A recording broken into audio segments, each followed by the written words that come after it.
నమస్తే, welcome to or TV. నేను Sachin. Telugu cinema అంటే ఒకప్పుడు గ్లామర్, ఎంటర్టైన్మెంట్, 100 crore కలెక్షన్స్ ఇలా ఉండేది. కానీ ఇప్పుడు టాలీవుడ్ వెండి తెర వెనుక ఒక కొత్త భయం కనిపిస్తోంది.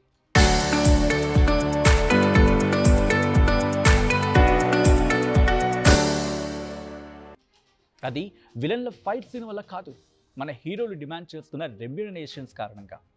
బాక్స్ ఆఫీస్ దగ్గర బొమ్మ బోర్లా పడినా, బయర్స్ నిలువునా మునిగిపోయినా హీరోల రెమ్యూనరేషన్ మాత్రం ఎక్కడా తగ్గటం లేదు. అవును, మీరు విన్నది నేను అంటోంది అక్షరాల నిజం. వరుసగా 10 ఫ్లాపులు వచ్చినా కూడా హీరో తన పారితోషికాన్ని తగ్గించుకోవటం లేదు. అదే పొరపాటున ఒక్క హిట్ తగిలిందా నెక్స్ట్ డే రేటు డబుల్ అయిపోతుంది. పెద్ద హీరోల మార్కెట్ గురించి మనం మాట్లాడుకోనక్కర్లా, కానీ ఇప్పుడిప్పుడే ఎదుగుతున్న చిన్న మీడియం రేంజ్ హీరోలు కూడా అదే ట్రాక్లో నడవడం నిర్మాతలను కలవరపెడుతోంది అండ్ భయపెడుతోంది కూడా.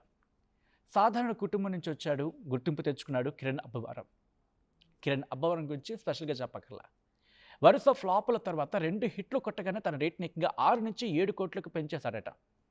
అలాగే ఉప్పెన్ లాంటి భారీ హిట్ తర్వాత, అంత సూపర్ హిట్ మూవీ తర్వాత తన రెమ్యూనరేషన్ పెంచేశాడట వైష్ణవ్ తేజ్. ఇప్పటి వరకు సరైన సక్సెస్ లేకపోయినా ఒక నిర్మాత అడిగితే ఏకంగా 5 కోట్ల రూపాయల డిమాండ్ చేశాడు అని టాక్ ఉంది. ఆ దెబ్బకు నిర్మాత సైలెంట్ అయిపోయాడట. ఇక కపుల్ ఫ్రెండ్లీ మూవీతో సంతోష్ శోభన్ హిట్ అందుకున్నాడు. ఈ సినిమాతో గుర్తింపు రాగానే ఏకంగా 3 కోట్ల క్లబ్లోకి చేరిపోయాడు సంతోష్. మంచి టాలెంట్ ఉన్న శ్రీ విష్ణు 7 కోట్లు అడుగుతూ ఉంటే, చాలా కాలంగా సక్సెస్ కోసం ఎదురు చూస్తున్న గోపీచంద్ మాత్రం 8 కోట్లకు అంగుళం కూడా తగ్గటం లేదట. ఇక మాస్కా దాస్ లాంటి వరుస సినిమాలతో బిజీగా ఉన్న విశ్వక్ సేన్ ఫ్లాపులతో సంబంధం లేకుండా 7 కోట్ల రూపాయలు డిమాండ్ చేస్తున్నట్లుగా భోగట్ట. ఇది ఇంతవరకు ఉన్న పరిస్థితి. ఇప్పుడు నెక్స్ట్ గురించి మాట్లాడుకునే ప్రయత్నం చేద్దాం. ఇటీవల శర్వణన్ నటించిన బైకర్ సినిమాపై ఇండస్ట్రీలో ఎటువంటి చర్చ జరిగిందో చూసారుగా, మాట్లాడుకున్నాగా. అయితే ఇక్కడ ఇంట్రెస్టింగ్ టాపిక్ గురించి మాట్లాడుకుంటున్నారు.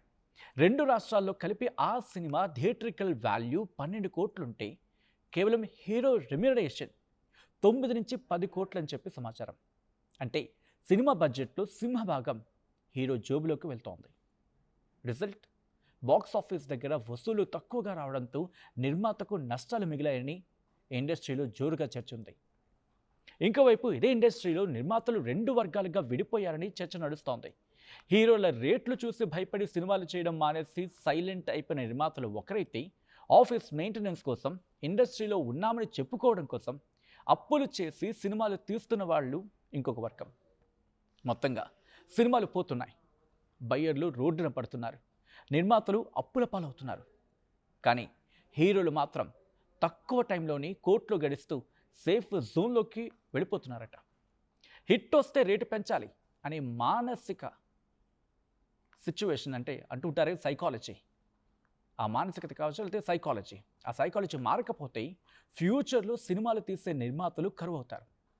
అప్పుడు హీరోలే తమ పారితోషికాలను తగ్గించుకొని ఎవరికి సినిమాలు చేయాలో వెతుక్కోవాల్సిన పరిస్థితి వస్తుందంటూ ఇండస్ట్రీలో జోరుగా చర్చ జరుగుతుందంటే అర్థం చేసుకోవచ్చు. దీని మీద మీ అభిప్రాయం ఏంటి? కామెంట్ చేసే ప్రయత్నం చేయండి.